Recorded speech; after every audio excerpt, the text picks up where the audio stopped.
देखिए, आज की जो हॉरर स्टोरी है वो थोड़ा-सा अजीब होने वाली है, क्योंकि आज तक जितनी भी मैंने आपको स्टोरी सुनाई है, जिन पर भूत-प्रेत आत्माओं, कर्ण पिशाचिनी अप्सराओं के बारे में मैंने आपसे बताया, वो इस स्टोरी के आगे यूँ कहें तो कुछ भी नहीं है। क्योंकि आज की स्टोरी किसी भी इंसान को अंदर से झकझोर कर रख देने वाली है। एक ऐसी लड़की जो अकेली एक हवेली में रहती है, उसके ऊपर एक जिन आ जाता है। कहा जाता है कि जिन बड़ा शरीफ था, लेकिन इस शरीफ जिन ने उस लड़की के साथ ऐसा क्या करा कि जब भी कोई इंसान इस बात को सुनता है, उसके रोंगटे खड़े हो जाते हैं। इस कहानी के अंदर एक बाप है जो आपको मजबूर कर देगा सोचने पर, क्या बाप इतना बुरा हो सकता है क्या। ये कहानी स्टार्ट होती है एक गांव से जिसका नाम पुरवा होता है। उस पुरवा गांव में बिरजू नाम का एक आदमी रह रहा होता है। हालांकि बिरजू बड़ा शरीफ था, लोगों की मदद करता था, जरूरत पड़ने पर काम आ जाता था लोगों के। ये वही वजह थी कि लोग कभी कोई समस्या से अगर कोई गुजरता था तो पहले बिरजू का दरवाज़ा खटखटाता था कि मुझे ज़रूरत है भैया देख लो। तो बिरजू भी लोगों की मदद कर देता था। ये हरिश्चंद्रवादी वाला स्वभाव, ये मददगार बने वाला स्वभाव इंसान के ऊपर कब भारी पड़ जाए ये किसी को पता नहीं चलता। ये बिरजू के साथ भी ऐसा ही हुआ। ये ईमानदारी इसको एक समाज का लंबा सबक देने वाली थी। हालांकि बिरजू की शादी हो चुकी थी।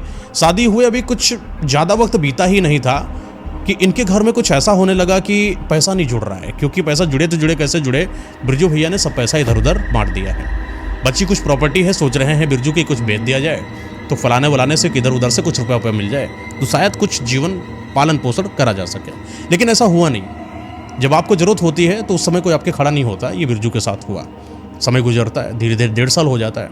घर वालों का कहना या समाज का कहना, नानी फूफी दादी सबका कहना है कि भैया बच्चा अच्छा हो जाए तो कोई बात बने आगे। शायद हो सकता है कि इन दोनों कपल के बीच में जो लड़ाई चल रही है, हो सकता है कि उसी में किलकारियाँ गूंजें और बच्चे की वो हंसी मुस्कुराहट इन दोनों के ज़िंदगी में एक नई उमंग लेकर आएगी। हो सकता है कि बिरजू बेहतरीन महसूस करने लगे। लोगों ने ऐसा सोचा, राय भी दी कि बच्चा कर लो बेहतरीन हो जाएगा। लेकिन बिरजू इन सब चीज़ों से बड़ा अपसेट रहता था। एक रात की बात है, पता नहीं क्यों अजीब सा उसके साथ होता था। एक रात की बात है, वही 12-10 बजे के आसपास की बात है। ये सो गया था। होता है गांव में आप 9-10 बजे तक सो जाते हो आराम से। जैसे जैसे रात गहरी होती जाती वैसे वैसे इसकी नींद भी गहरी होती जाती। ये गहरी नींद के अंदर के वो जो सपने हैं, कई लोगों को बड़े डरावने आते हैं, लेकिन बिरजू को उस रात को एक ऐसा सपना आया जिसने बिरजू की ज़िंदगी को बदल दिया। रात में एक सपना आया जैसे कि कोई बगल में लेटा हो। बड़ा अजीब सा है, कोई शक्ल नहीं दिखाई पड़ रही है, हाव भाव है उसके अंदर, जो बोल रहा है वो चीज़ सुनाई पड़ रही है। उसकी बातों में सिर्फ एक बात है कि अगर तुम्हें इन सारी चीज़ों से निकलना है, अगर तुम्हें बहुत पैसा चाहिए तो तुम मेरे साथ आओ, अगर तुम्हें अमीर बनना है तो तुम मेरे पास आओ। बिरजू को सब चीज़ थोड़ा सा अटपटी लगी। हालांकि बिरजू गांव का आदमी था, भूत प्रेत पिशाच इन सब चीज़ों के बारे में सुना हुआ था। उसको ऐसा लगा कि शायद कोई ऐसी हवा हो सकती है जो मुझे डराने का प्रयास कर रही है, लेकिन मैं डरूंगा किसी से नहीं। भूत प्रेतों से वो बिल्कुल भी नहीं डरता था। अकेले शमशान घाट के आसपास चला जाता था। रात में आने से भी नहीं डरता था। घने जंगलों में उसका खेत था, दिन प्रतिदिन उसका आना जाना था। तो ये डरना ये डराना उसके बस की बात नहीं थी। शायद उसको अजीब सा थोड़ा सा लगा कि ये बोल कौन रहा है, बस एक बात पता कर लें कि आसपास आवाज़ किसकी आई। तो उसकी आँख खोली तो देखा कि आसपास कोई नहीं। उसने दरवाज़ा खोला अपने जहाँ पर वो रहता था, आसपास देखा तो कोई है नहीं। आवाज़ दिया, कोई है, कोई आवाज़ नहीं। फिर वो आया, अपने खटिया पर लेटा, आंखें बंद करी, नींद थोड़ी गहरी हुई। फिर एक वही सपना आता है कि तुम्हें पैसा चाहिए तो मेरे पास आओ, अमीर होना है तो मेरे पास आओ।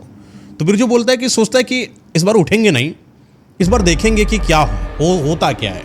इन सपनों में जो ये आते हैं भूत प्रेत आत्मा, ये करते क्या है असल में। तो बिरजू उसने आंखें को बंद करते रहा। फिर बिरजू के मुंह से आवाज़ आई, मुझे क्या करना पड़ेगा। तो आवाज़ आई कि तुम्हें अपने घर से निकल कर आना है। दूर है घर है, एक घर के बगल में कोठी है। उस कोठी के अंदर एक कुआं है। उस कुएं के अंदर कुछ रखा है जिसको तुम्हें उठा कर लेकर आना है। तो बिरजू बोल रहा है कि अगर मैं उठा लाया तो उसमें क्या मिलेगा। तो आवाज़ आती है कि अगर तुम उसको उठा के ले आए तो तुम्हें वो मिलेगा जो जीवन में शायद तुम कभी भी नहीं कमा सकते, शायद कभी जोड़ नहीं सकते। सोने की असरफियाँ उसके अंदर हैं। इतना पैसा है कि तुम्हारी 7 पुश्तें बैठ कर खाएंगी। बिरजू को लगा कि पता नहीं क्या है। फिर वो आंखें खोलता है और जैसे आंखें खोलता है आसपास कोई नहीं। लेकिन वो उस बात को सुनता है और उस बात को फॉलो भी करता है। और जिस घर के अंदर वो कुएं की बात कर रहा था, आवाज़ जो सपने में आई थी, वो वहाँ पर पहुँच जाता है। गया कुएं के नीचे झांका, वही 2-3 बजे की बात थी। तो कुएं में वैसे पानी होता है। तो एक अजीब सी चमकती हुई चीज़ कुएं के अंदर से झलकी, तो उसको लगा ये कुछ अलग है, क्या सच है, क्या सपने में आई हुई चीज़ वो सच हो सकती है क्या। तो जैसे ही नीचे और थोड़ा एक बार क्लियर करके देखता है तो हाँ सच में कुछ ऐसा पड़ा है। बस टास्क इतना है कि उसको निकालना है। निकाले कैसे, उसके लिए या तो रस्सी हो। तो देखा कि कुएं के बगल में कुछ लोगों ने, जैसे पुराने समय में होता था कुएं से पानी निकाला जाता था अपने भैंसों के लिए, गायों के लिए या खुद को पीने के लिए, तो कई लोग अपनी वहीं बाल्टी या रस्सी वगैरह रख देते थे कि सुबह आएंगे पानी खींचेंगे वहाँ से। तो वहाँ पर एक बाल्टी रखी थी, तो रस्सी में बाल्टी को बांधा, नीचे कुएं में डाला और उस सामान को बाल्टी में ऐसे अड़ा के कि उस बाल्टी के अंदर आ जाए वैसे लिया। और जैसे ही उसने उस बाल्टी के अंदर उस सामान को लिया, वैसे ही एक आवाज़ फिर से आती है, ये जो तुम उठा रहे हो ये किसी और को नहीं मिलता है। अगर तुम्हें चाहिए तो कुछ शर्तों को पालना पड़ेगा तुम्हें, कुछ ऐसी शर्तें हैं जिनकी बातों को आपको मानना पड़ेगा। तो बिरजू को लगा कि क्या क्या शर्तें हो सकती किसी इंसान की, बताओ क्या शर्त है।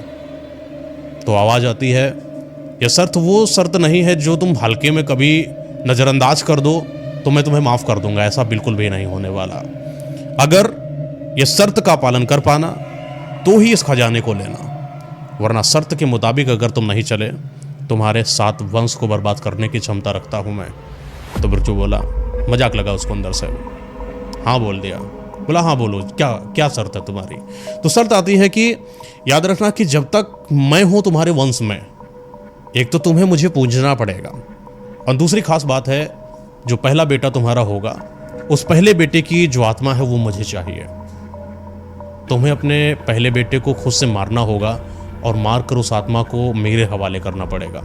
फिर जो बोला, ऑलरेडी बच्चा हो नहीं रहा है, फालतू की बात कर रहा है, बच्चा होने के आसार है नहीं। शर्त में हाँ कर देता हूँ, खजाना उठा लेता हूँ, बच्चा तो वैसे भी होने से रहा, और ना बच्चा होगा ना मैं इसको दूंगा, बात खत्म। वो आवाज़ आना बंद हो जाती है। ये बाल्टी को खींचता है तो कुछ तो अजीब सा था, जैसे कोई संदूक जैसा बना हो, उसके अंदर सोने की असरफियाँ और कई सारी गिन्नियाँ थीं।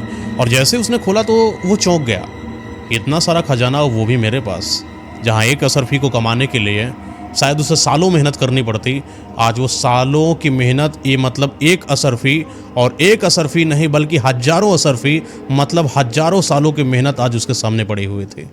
बिरजू एकदम शॉक्ड हो गया कि अब तो मैं शायद बहुत अमीर बन गया।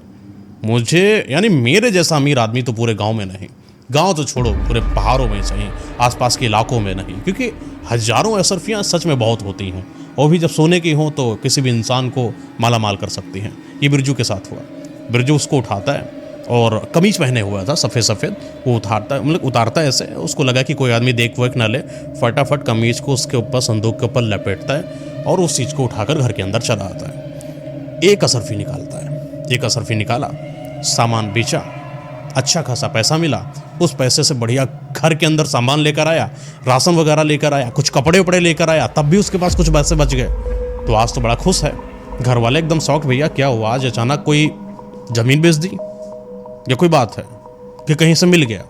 कुछ लोगों के क्वेश्चन थे, लेकिन क्वेश्चन जब बहुत सारे हो जाए ना, उसके ऊपर पैसों की गड्डी हो या रुपया हो, रख दो, सारे सवाल बंद हो जाते हैं। वही होता है बिरजू के साथ, सारे सवाल बंद हो जाते हैं। ना पत्नी पूछती है, ना माँ बाप पूछते हैं, सिर्फ एंजॉय कर रहे होते हैं। समय बीतता है, यह सरफियाँ निकाल निकाल के कुछ ना कुछ घर में लाया करता। घर वाले बड़े खुश कि बिरजू को शायद कुछ तो ऐसा मिल गया है जो हमारे घर को अच्छा बना रहा है। अब जब अच्छा बन रहा है तो कई सवाल जो पैदा हैं वो भी नहीं, सिर्फ मज़े चल रहे हैं, एंजॉय चल रहे हैं। धीरे धीरे घर बन रहा है, घर के अंदर वो जो रसूखदारों वाली चीज़ें होती हैं वो समय के साथ आने लगी। समय नहीं बीतता है, 6-7 महीने का ही समय बीतता है। इनकी जो वाइफ थी उनको उल्टी आना शुरू हो जाती है। तो मोहल्ले की दादी बोलती हैं, लगता है अब बिटिया पेट से है, कुछ है। बात सच थी, बिटिया पेट से थी। वही 4था महीना हो चुका था, 5वां महीना हो चुका था, लेकिन बच्चा गिरने की ऐसी कोई नौबत नहीं आई। बढ़िया, मतलब सब परिवार वाले भी खुश हैं, हेल्थ भी चल रही है, वेल्थ भी चल रहा है, सब कुछ काम चल रहा है। 8 महीना बीतता है, 9 महीना बीतता है कि घर जो आज तक बहुत समय से, एक लंबे समय से एक बच्चे की वो मुस्कान, वो आवाज़, वो किलकारी के लिए गूंज रहा था, कहीं ना कहीं तरस रहा था, आज वो पहली किलकारी ने पूरे घर के अंदर स्माइल पैदा कर दी, खुशी पैदा कर दी। हर एक इंसान खुश है। ये तो एकदम पागल हो गए बिरजू की जो चाहिए तुम्हें वो लेकर जाओ। जितनी प्रजा होती है, नाई होता है या जो जमादार होते हैं, सबको रुपया देता है, सबको खाने पीने के लिए देता है, खुशी में पूरे गांव के लिए भंडारा करा देता है। सब आते हैं, खाना पीना खाते हैं, एंजॉय करते हैं। लेकिन 1 साल बीतता है, 4 5 6 7 8 9 ऐसे ऐसे 1 साल धीरे धीरे बीतता है। तो ये शायद इस बिरजू भूल चुका था कि इसने कोई शर्त पाली हुई है, और ये वो जो पाली हुई शर्त शायद अब इसका पीछा भी करेगी, ये सब भूल चुका था बिरजू। समय बीता, 1 साल के बाद एक फिर वही सपना आया। लगता है बिरजू तुम भूल गए कि ये वादों की कदर करा करो, वरना तुम्हें पता है जिंदगी बड़ी कमज़ोर होती है, यूं रेशम के धागे से होती है, कब टूट जाए कोई भरोसा नहीं। खुद से प्रेम मत करो, चलता है, परिवार वाले हैं उनसे प्रेम करना सीखो। और रही मेरी शर्त, मुझे अपना पहला बेटा दे दो, वरना तुम्हारा वंश मैं कब बर्बाद कर दूंगा तुम्हें पता भी नहीं चलेगा।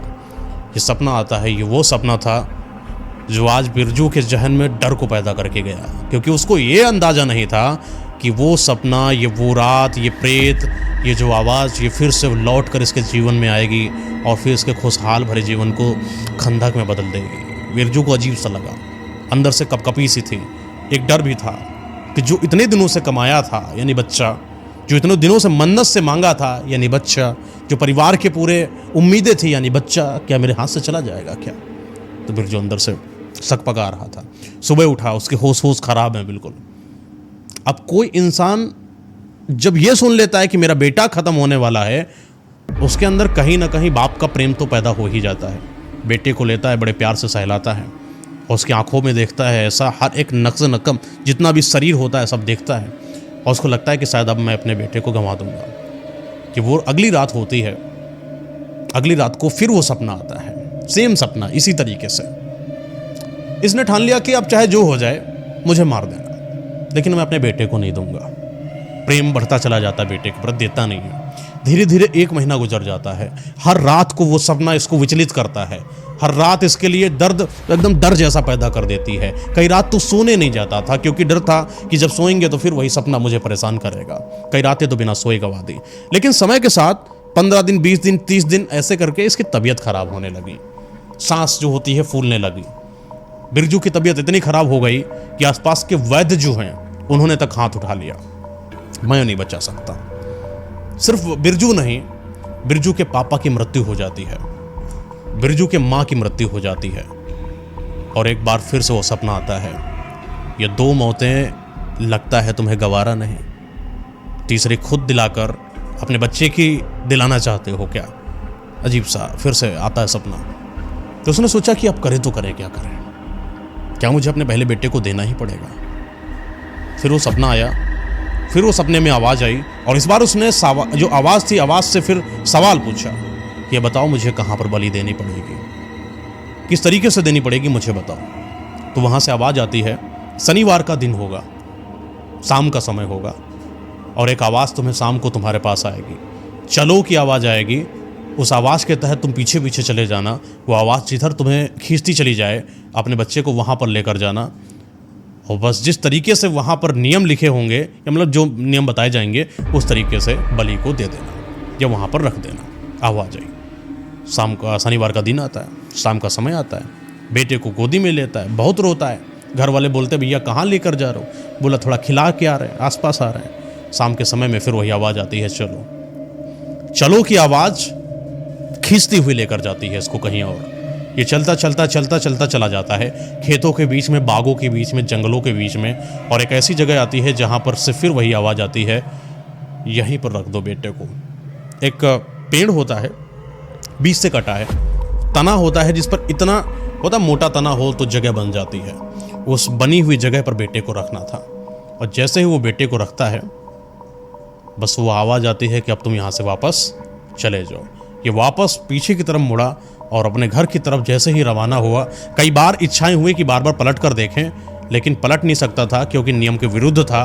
और जैसे ही वो आगे बढ़ता है, एक आवाज़ आती है चीखने की इसके बेटे की, जैसे बहुत तेज कोई बच्चे को मार गया हो, किसी ने उसकी जान को पकड़ के निकाल लिया हो, शरीर को जैसे किसी ने मोड़ दिया हो। वो बच्चे की आखिरी चीख, वो आखिरी चिल्लाहट उसको सुनकर विचलित हो जाता, तुरंत पीछे पलट कर देखता है तो देखता है इसका बच्चा जो है 20 से 2 पार्ट में कटा हुआ पड़ा है।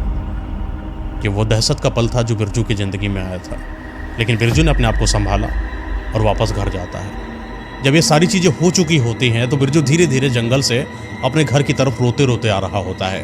लेकिन वही है ना कि दिल के अंदर वो जो दर्द है उसको तो आप दबा ले जाओगे, लेकिन जो आपने काम किया है वो बयां कैसे करोगे? अपने घर वालों को बताओगे क्या? बच्चा कहाँ है, इस बात का जिक्र करोगे कैसे? ये बहुत सारे सवाल बिरजू के जहन में चल रहे थे। समय बीतता जाता है, घर नज़दीक आता जाता है। वो घर की नज़दीकियाँ और अपने बेटे से हमेशा हमेशा के लिए वो बिछड़ाव, कहीं ना कहीं ये जो अंदर से अजीब सा हो रहा था, जाऊं या ना जाऊं, क्या ना जाऊं, और अगर जाऊं तो बहुत सारे सवाल हैं। बिरजू घर जाता है, लोगों को एक नई स्टोरी समझा देता है कि किस तरीके से उनके बेटे के साथ कोई एक बाहरी जानवर आया था, वो पकड़ कर लेकर चला जाता है। हालांकि लोग इस बात को कहीं ना कहीं घर वाले मानने पर मजबूर नहीं हो रहे थे, लेकिन जब उनका पिता ही ये बात बोल रहा हो तो कोई भी इंसान उस बात को मान ही लेगा। मान जाते हैं इंसान। समय बीतता जाता है, 1.5 साल 2 साल और हो जाता है। फिर इनके घर में किलकारी गूंजती है। अब एक पहला बेटा होता है। ये पहला बेटा जब आता है बिरजू बड़ा खुश होता है, क्योंकि ये इस बेटे की अब कोई बलि नहीं लेने वाला। ये बेटा अब इनका अपना बेटा है। एक बेटा हुआ, कुछ साल और बीतते हैं, बेटा बड़ा होता जाता है। एक और बेटा होता है, कुछ साल और बीतते हैं, बेटा बड़ा होते जाते दोनों, एक और बेटा होता है। इस तरीके से 3 और इनके बेटे होते हैं। अच्छा, 3 और बेटे होने के साथ साथ ये जो इनको असरफियाँ, ये जो सोने का खजाना, ये जो सब मिला हुआ था, जैसे जैसे बेटे ख़त्म हो रहे थे वैसे वैसे खजाना भी ख़त्म हो रहा था। देखिए, आपके पास खजाना लिमिटेड है, लेकिन शौक़ आपके बढ़ते चले जाते हैं। शौक़ के बढ़ने की वजहों से खजाना तो ख़त्म हो गया, लेकिन इच्छाएं ख़त्म नहीं हो रही। इच्छाएं आज भी अंदर हैं। अभी कोई बिरजू काम नहीं करता था। बिरजू के पास सिर्फ ज़मीनें थी। बिरजू के साथ सिर्फ अय्यासी करने का पैसा था, जो कि उसने सब उड़ा रखा था। अब इसके हाथ में कुछ भी नहीं था। अब वो मेहनत मजदूरी करके, जैसे भी करके, फिर से वो उस कगार पर आ गया जहाँ पर वो पहले था एक समय, कि अपने पास ना काम है ना नया पैसा आने की उम्मीदें हैं। बिरजू का जो स्तर है धीरे धीरे ख़त्म होने लगा। ये जो ख़त्म स्तर है, ये बच्चों को उसके प्रति नफरत पैदा करने लगा। जहाँ बच्चों ने रसूखदारी देखी हो, जहाँ बच्चों ने सिर्फ पैसा देखा हो, जहाँ बच्चों ने सिर्फ अय्यासी ऐश देखी हो, वो अचानक वो गरीबी का दलदल उनको मजबूर कर रहा था ना मानने के लिए।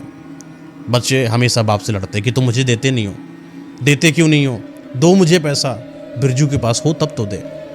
ये बड़ा बेटा और जो मंझला बेटा था, वो अक्सर बाप से इस बात की होड़ लड़ा देते थे कि तुम मुझे पैसा नहीं देते हो। छोटा बेटा तो अभी थोड़ा शांत रहता था, क्योंकि अभी इतना कोई खास बड़ा नहीं हुआ था।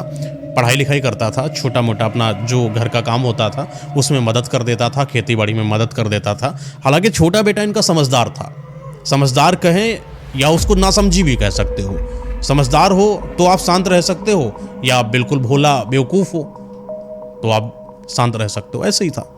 ज़्यादा बातचीत नहीं करता था, ना कभी क्वेश्चन करता था पापा से, ना कोई मांग रखता था। तो जो ऐसा लड़का था वो बिरजू के लिए बड़ा पसंदीदा था।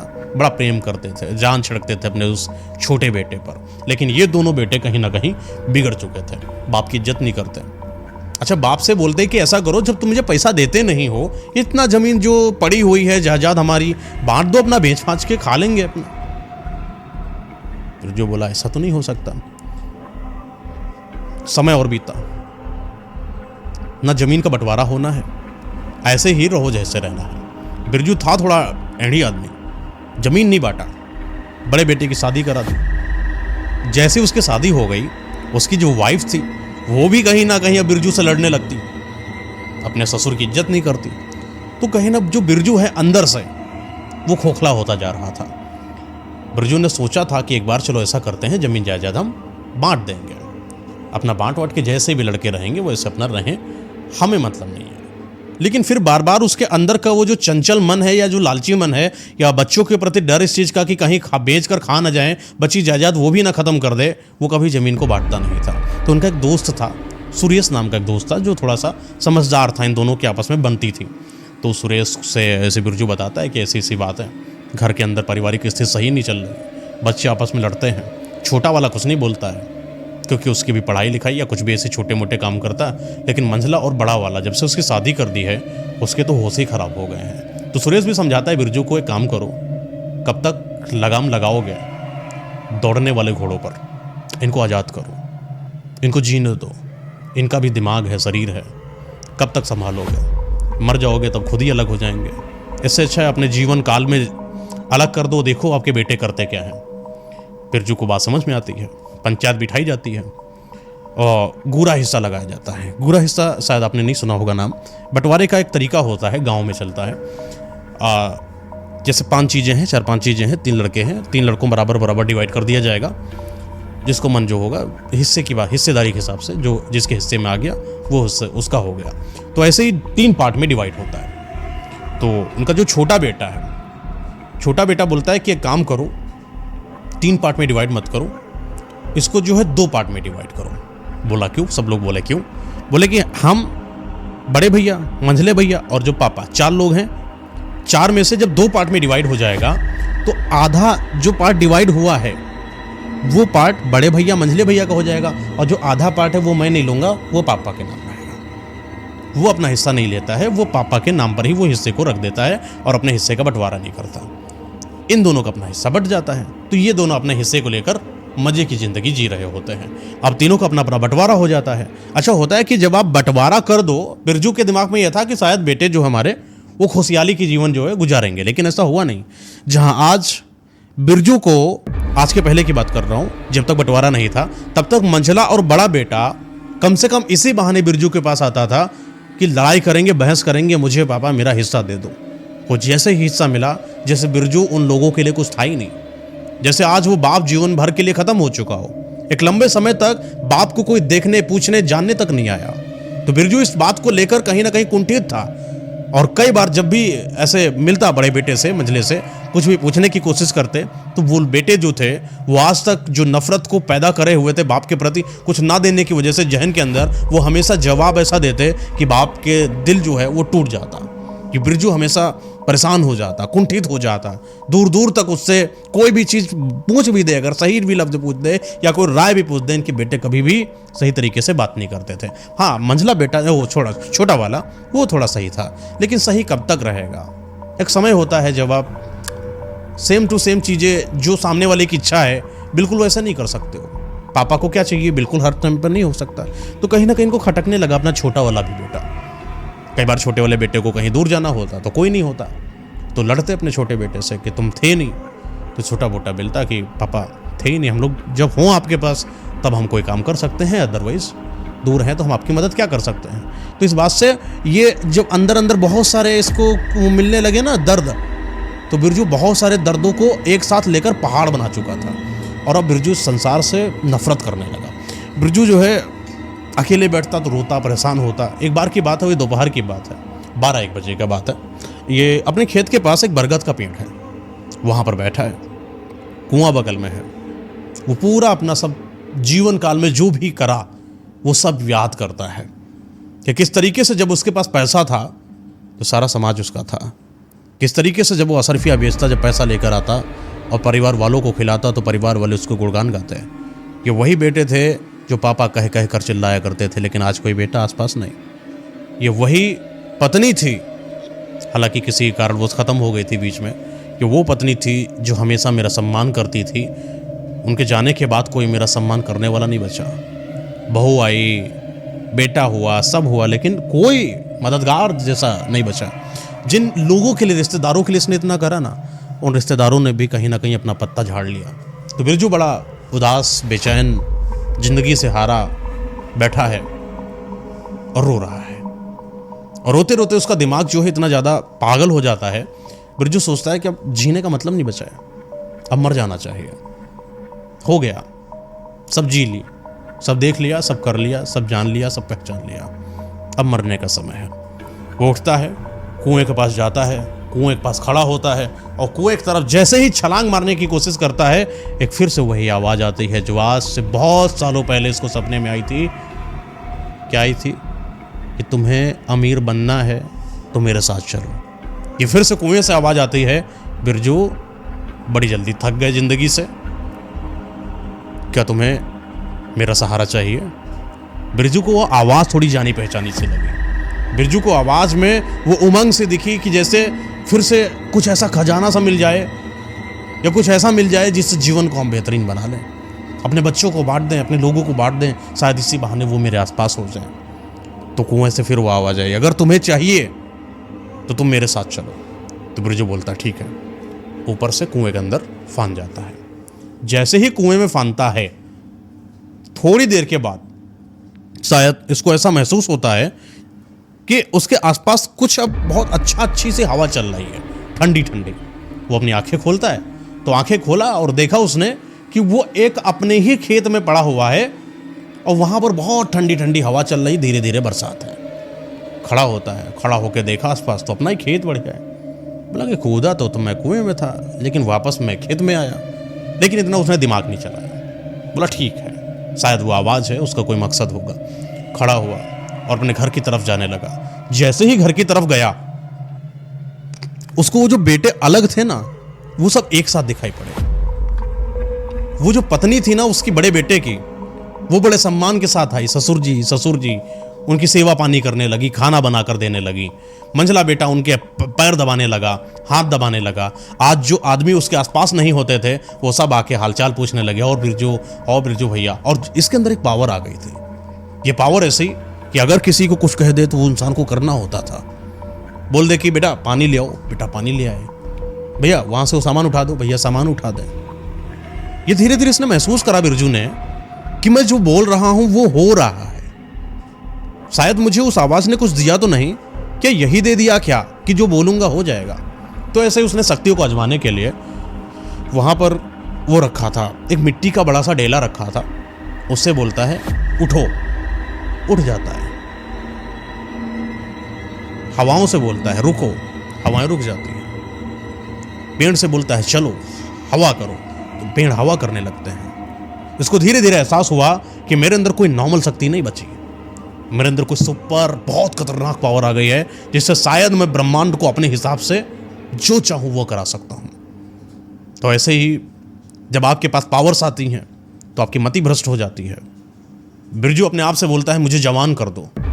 वो बुढ़ापा धीरे धीरे जवानी में बदल जाता है। वो अपने आप को 25 साल का बना लेता है। ये वो जवानी जो आज से बहुत समय पहले पीछा छूट चुकी है, ये फिर से वापस आती है। बिरजू अपने आप को संभाल नहीं पाता, और ये इतना जवान, इतना खूबसूरत, बहुत कुछ कर सकने वाला, शरीर के अंदर ताकत, वो फौलादी शरीर जब पा जाता है बिरजू, तो बिरजू कुछ गलत राहों में भी जाता है। बिरजू किसी से भी लड़ाई कर देता है और लड़ाई के वक्त उससे मार भी देता है, या जो भी जिस तरीके से चाहता वैसे जीता है। तो एक बार की बात है, ऐसे रात का समय था, बड़ी खूबसूरत सी लड़की आसपास से जा रही थी। अच्छा, ये रात में जो लड़की थी वो वहां पर एक नीरज नाम के आदमी थे, उनकी साली थी। उस समय शौचालय वगैरह तो होते नहीं थे, तो रात के समय में वो शौच करने आई थी। तो बिरजू ने दूर से देखा, अच्छा रात थी, कोई आसपास था नहीं। जब बिरजू के पास इतनी पावर्स थी तो वो चाहे जो कर सकता था। आज उसके दिमाग में इतनी गंदगी चली कि उसने सोचा कि इसके साथ हम बिस्तर हो जाते हैं। वो नज़दीक जाता है और वो जो साली है चिल्लाने लगती है कि कौन हो, जाओ यहाँ से। तो बिरजू बोलता है कि तो मेरे पास चलो। तो साली जो है लड़की मना कर देती है, उसकी बात को नहीं मानता है, उसके हाथ को पकड़ता है और अपने घर में उसको घसीटता लेकर आता है। इसके अंदर की हिम्मत तो देखो कि गांव के जितने भी आदमी हैं सब खड़े हैं, लड़के बच्चे भी सब खड़े हैं। और जब कोई आदमी रोकने लगता है कि बिरजू क्या कर रहे हो, सबके बोलता सब चुप, सारे गांव वाले चुप। ऐसा लगा कि जैसे सब रुक गए हैं एकदम के लिए, और पूरे गांव वालों के सामने उस लड़की के साथ बलात्कार करता है, पूरे बदन को अर्धनग्न कर देता है, पूरा जिस्म नोच कर खा जाता है एक तरीके से।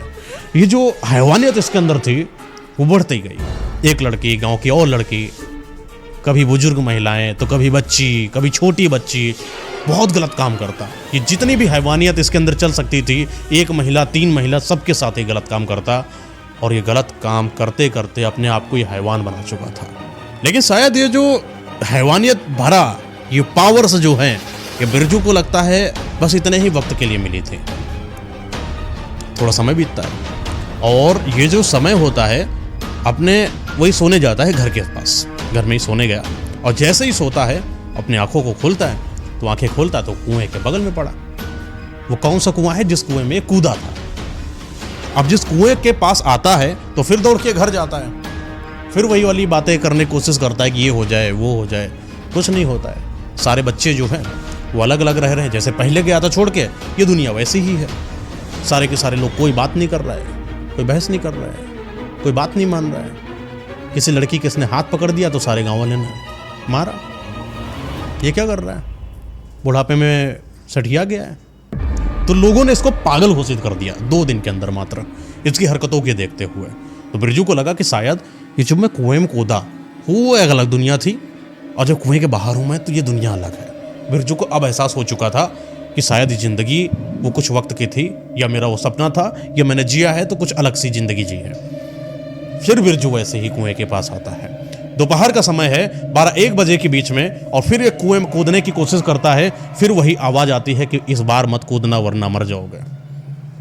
तो बिरजू बोला है कि तुम मुझे ये बताओ कि जो मुझे पहला जीवन दिया था वो मुझसे छीना क्यों, मुझे इस नरक में क्यों डाला, मुझे वहीं जाना है। तो बोला कि एक काम करो, अगर तुम्हें सच में वो जीवन जीना है तो अपने 3 बेटों को खत्म कर दो। ये 3 बेटों को खत्म करने की प्रक्रिया मैं तुम्हें बताऊंगा। बस याद रहे कि जब खत्म करोगे, इन तीनों बेटों के सर का जो धड़ होता है यहाँ से कलम करना है और इनको भूनना है पहले, और भूनने के बाद जो कंकाल बनेगा, इन 3 कंकालों को एक साथ अमावस की रात में एक जगह मैं बताऊंगा शमशान घाट के अंदर। वो प्रक्रिया, वो यंत्र तंत्र सब बताऊंगा। उस तरीके से आपको करना है। वो एक तांत्रिक साधना होगी, जब तुम सिद्ध हो जाओगे और तुम मेरे इस दुनिया में आने के काबिल हो पाओगे, उसके बाद ही तुम्हें वह दुनिया मुबारक होगी जिस दुनिया के तुम काबिल हो, जिस दुनिया के तुम कायल हो। तो बोलता है बिरजू कि हर वो चीज़ करने को तैयार हूँ जो आका मुझे आप बताना चाहते हैं।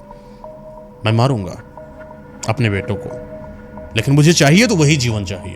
ये नर्क नहीं चाहिए जहां मेरा अपना कोई नहीं, ये संसार नहीं चाहिए जहां मेरे हिसाब से कुछ चलता नहीं हो। बिरजू अपने धुत में पागल है। वो नशा, वो उसको अपने बेटों के अंदर की जो आत्माएं थी, जो पुण्य आत्माएं थी या जो भी है, उनको मारने के लिए तैयार है।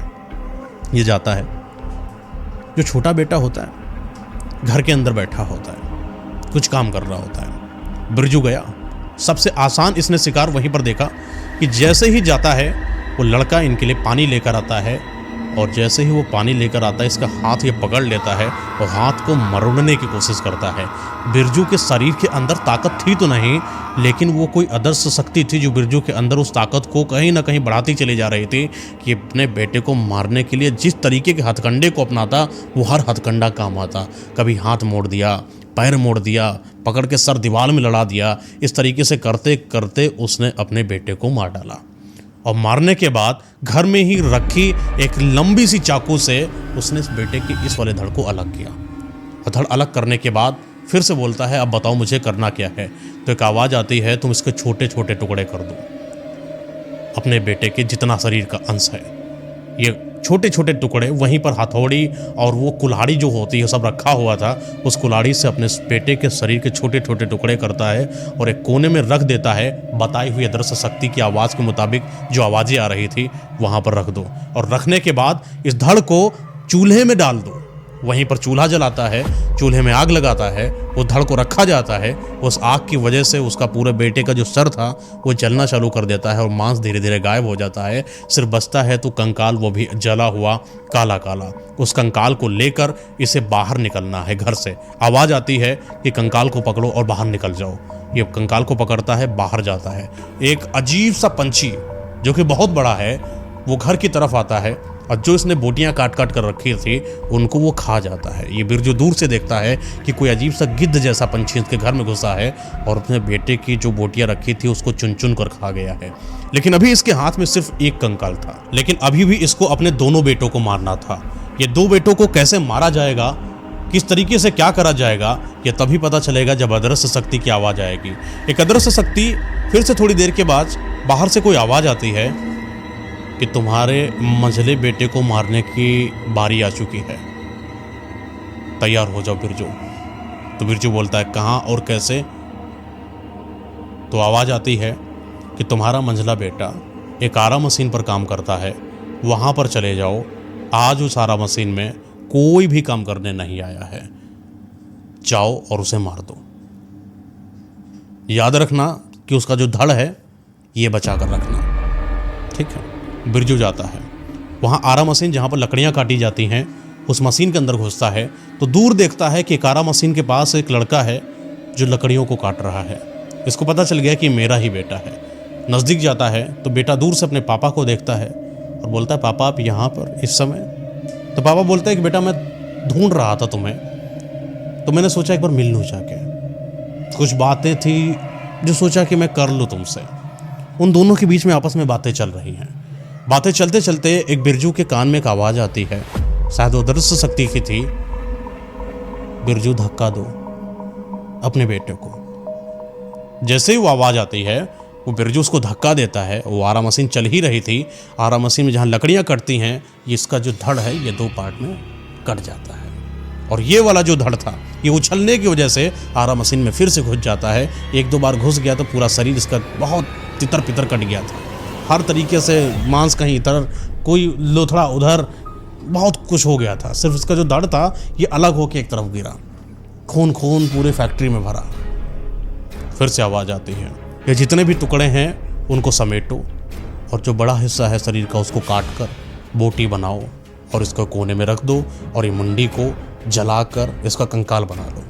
तो बिरजू वहाँ के आसपास की जो छोटी छोटी लकड़ियाँ बुरादा होता है उसको सबको समेटता है, उन पर आग लगाता है और उसी पर उसके मुंड को रख देता है।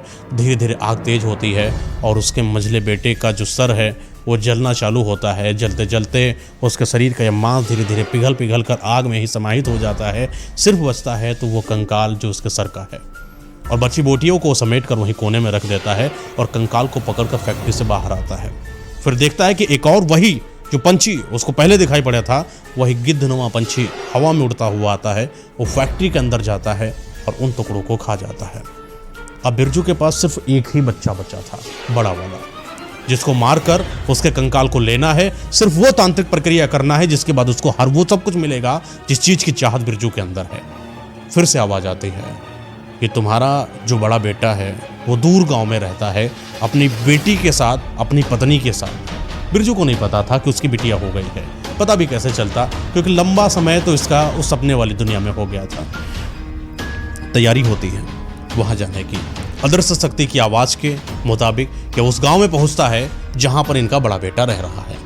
हालांकि बड़ा बेटा किसी काम से गया हुआ था, बड़े बेटे की जो पत्नी यानी कि बहू है वो उनके घर पर थी। दरवाज़ा खटखटाता है तो देखा कि उनकी पत्नी जो है बाहर आई और जैसे पत्नी आई पहचान गई, ससुर जी है। पैर और छुआ, अंदर आने को बोला।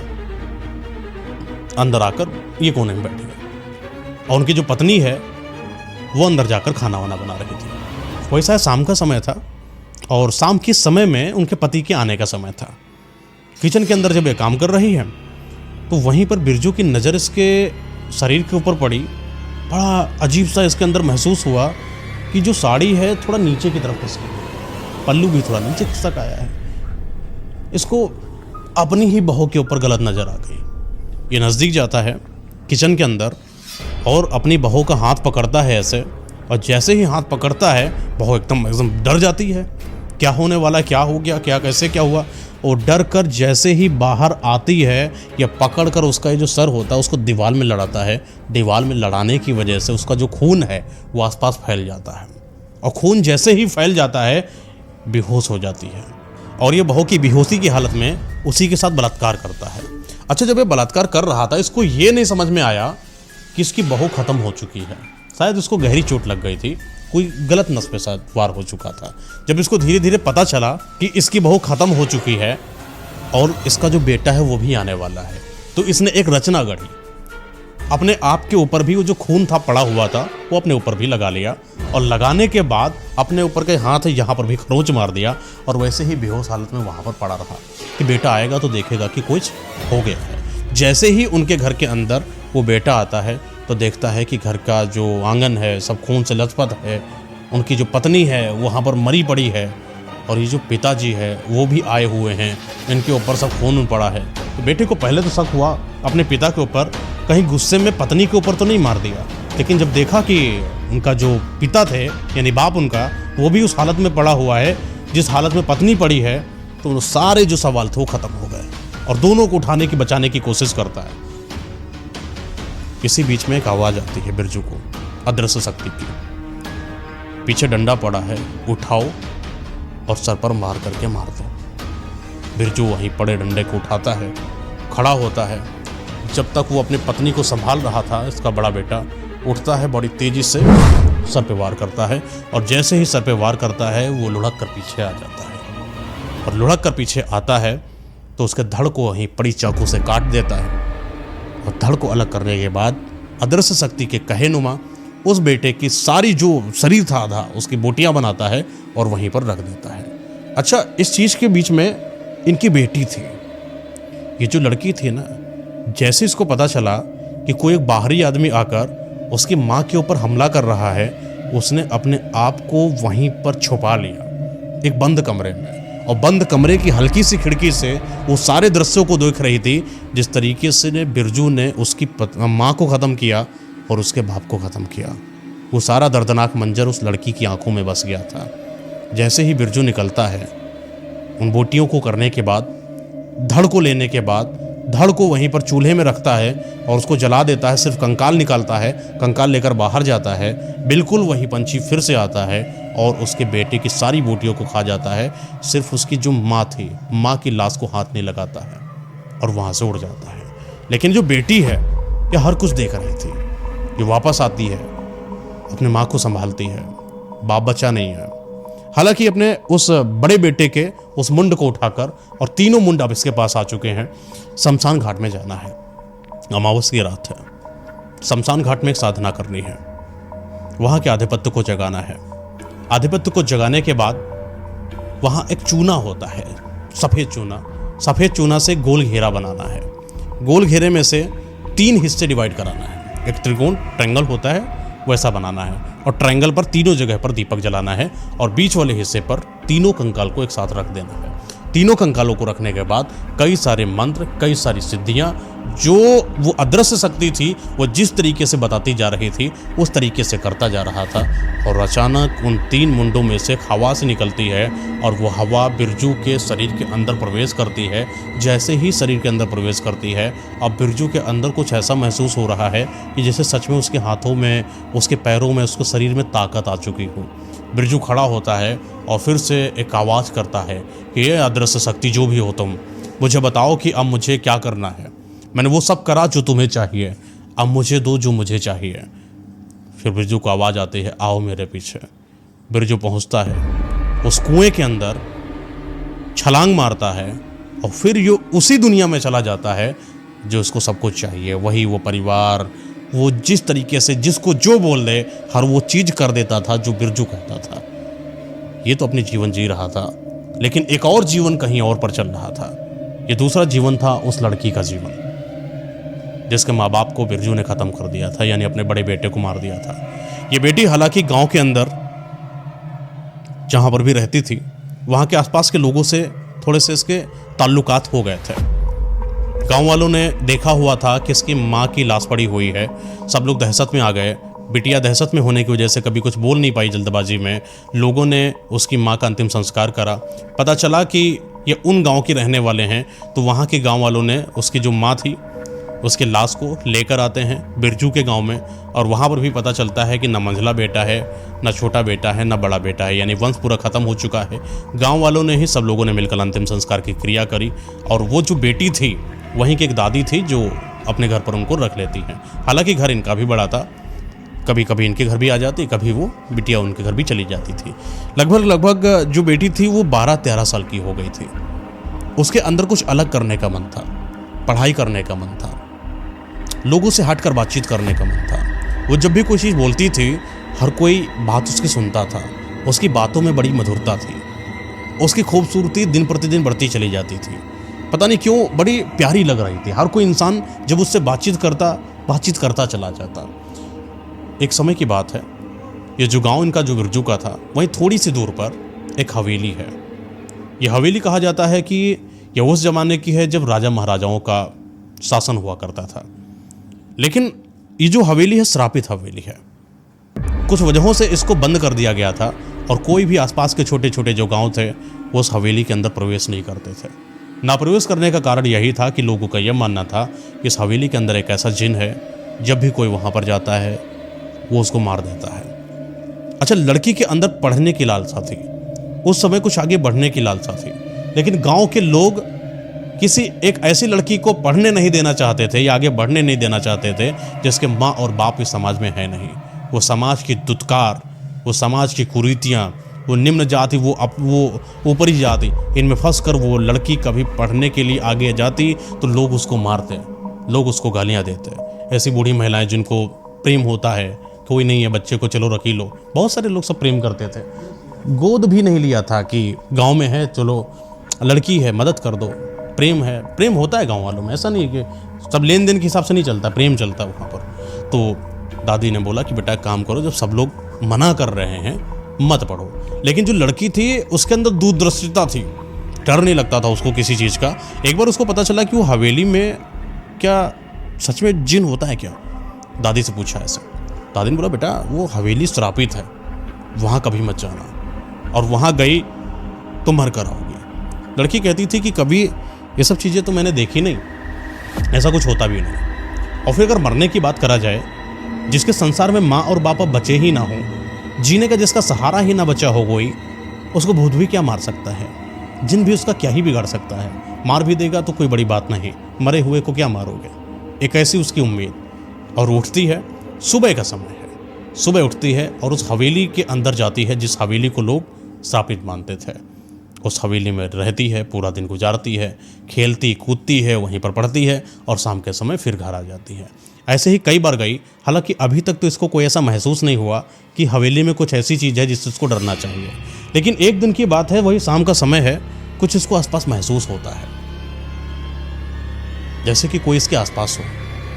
वहाँ जीने लगे हुए थे, सीढ़ियों से जब ये नीचे उतरती इसको ऐसा महसूस होता कि कोई आसपास उसे देख रहा है। वहाँ पर एक जिन रहता था।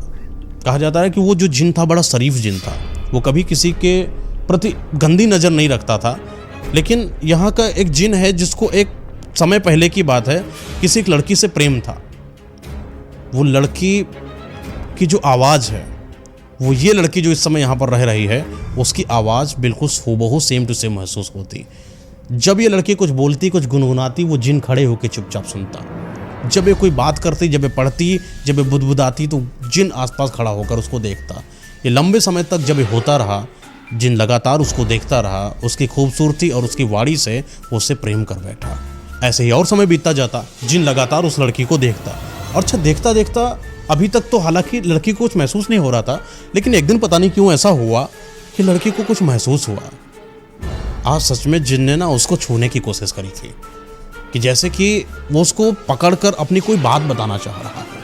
और जैसे ही लड़की पीछे पलट कर देखती है कि उसको पीछे टैप ऐसे करा किसने, ऐसे ही खोपड़ी पीछे करी, कुछ उसको ऐसा दिखाई पड़ा कि लड़की डर के वहाँ से भागी। ऐसा बहुत कुछ हुआ, फिर मैं बताऊंगा आपको कभी स्टोरी, अगर फ्री समय हुआ तो मैं आपको बताऊंगा कि आखिर ऐसा हुआ क्या, कि लड़की ने पीछे देखा क्या सच में कोई जिन कुछ अजीब सी हरकत करना चाह रहा था। ये जो बिरजू था, जिसको एक नई दुनिया मिली थी, उस नई दुनिया में क्या है, ये जो बिरजू है ना, उस नई दुनिया का मालिक बनना चाहता है। उस सारी दुनिया में जिस तरीके से लोगों को लाना होता है, क्या करना होता है, उन सब चीज़ों को पाना चाहता है। वहाँ पर भी एक तंत्र साधना करता है।